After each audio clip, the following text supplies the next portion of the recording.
Hello dear student, welcome to my YouTube channel. इसके previous हमने देखा था कि जो फिजिक्स 2023 क्वेश्चन पेपर था वो हमने देखा था। आज हम लोग 2022 जो मार्च में हुआ था वो देखते हैं। ये पेपर जो है 10 मार्च को हुआ था 22 में, और ये आपका फिजिक्स का क्वेश्चन पेपर है। तो यहाँ पे हम डिस्कस करने वाले कि यहाँ पे जो भी एमसीक्यूज़ है जो एग्ज़ाम में आ चुके हैं वो डिस्कस करें। क्या होता है कि 1-2 साल के जो पेपर के एमसीक्यूज़ कर लेते हैं ना, तो मोस्टली क्या होता है बोर्ड एग्जामिनेशन में रिपीट होता है, तो उसके लिए आपको यूज़फुल हो सकता है। तो यहाँ पर भी आपको section A B C D 4 section है। आफ्टर दिस सेक्शन अगर आप यहाँ पे ध्यान दोगे तो ये कुछ फिजिकल क्वांटिटीज़ हैं जिनकी वैल्यू दी हुई है। तो ये आपको कैलकुलेशन के ड्यूरिंग आपको बहुत ही यूज होने वाले हैं। आपका जो पहला क्वेश्चन है, the first law of the thermodynamic is concern with the conservation of energy होता है। तो यहाँ पे ऑप्शन बी क्या है, करेक्ट आंसर है इसका।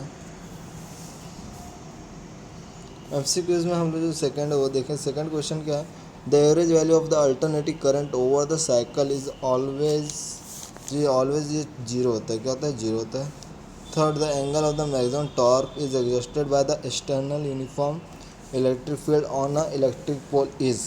तो जो थर्ड का आंसर वो क्या होगा, 90 डिग्री होगा।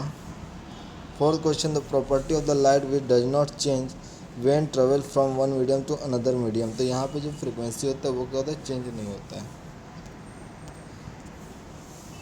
अभी हम लोग देखेंगे क्वेश्चन नंबर 5 क्या होता है। तो क्वेश्चन नंबर 5 आपको दिया है, the root mean of the speed of the molecule of the gas is proportional to. यहाँ पे टी का एब्सोल्यूट टेम्परेचर है, तो इसके अंडर रूट में होगा। ऐसा unit, the unit of wave meter raise to -2 is equal to. तो ये किसकी यूनिट है, यहाँ पे आपको 6 क्वेश्चन में ये बताना है। तो this is the unit of Tesla. Option D इसका क्या है, करेक्ट आंसर है। और यहाँ पे जो ये आपका ये न्यूमेरिकल है, यहाँ पे when the bob perform vertical circular motion of a string, the difference in the tension of the string horizontal to the upper most is.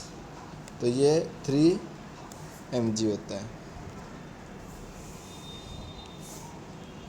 Question number 8 है, जो 8 न्यूमेरिकल है, इसका आप कैलकुलेट करोगे तो आपको आएगा 5 सेंटीमीटर। यहाँ पे एंग मॉडुलस को डबल कर रहा है फ्लिट में, तो यहाँ पे जो इसका रेशियो वो हम लोग फाइनली आने वाला 5:3। And the last one 10th MCQ से इसका जो कैलकुलेशन पार्ट आपको करने के बाद मिलेगा, स्पीड ऑफ द वे वो है 200 सेंटीमीटर पर सेकेंड। उसके बाद यहाँ पे देखो तो ये स्मॉल डेफिनेशंस हैं। ये बुलियन एक्सप्रेशन बहुत ही आता है। मार्च 2023 जो मैंने पेपर दिया था तो वहाँ पे एक MCQ भी था आपको इससे रिलेटेड। और ये जो 5th क्वेश्चन है ये मोस्टली बोर्ड में रिपीट ही होता है, और ये बोर्ड्स के तो आते ही है। इसकी प्रॉपर्टीज़ भी आपको बोर्ड एग्जाम में लिखने के लिए आ सकती है, तो ये सारी चीज़ें आपको ध्यान में रखना। उसके बाद देखो तो आपको यहाँ पे सेक्शन बी है, जो यहाँ पे आपको 8 क्वेश्चन करने हैं। सारे क्वेश्चन 2 मार्क के हैं, ये सारे इंपॉर्टेंट क्वेश्चन। जो क्वेश्चन नंबर 5 है ये तो बहुत इंपॉर्टेंट है। 6 भी इंपॉर्टेंट, तो ये क्वेश्चन कर लोगे तो आपके लिए ईजी हो जाएगा। उसके बाद देखें सेक्शन सी के ये सारे क्वेश्चन हैं, इजीली आप लोग सॉल्व कर सकते हो। उसके बाद आता है आपका सेक्शन डी, जो कि 4 मार्क के क्वेश्चन है, 3 आपको अटेंड करने हैं। तो ये था आपका जो पेपर है 2022, इसको हमने डिस्कस किया है। आई होप आपका बोर्ड का बहुत अच्छा जाएगा। डू योर बेस्ट, जितना हो सके उतना प्रैक्टिस करो डेरिवेशंस वगैरह का, न्यूमेरिकल्स का। Thanks for your support.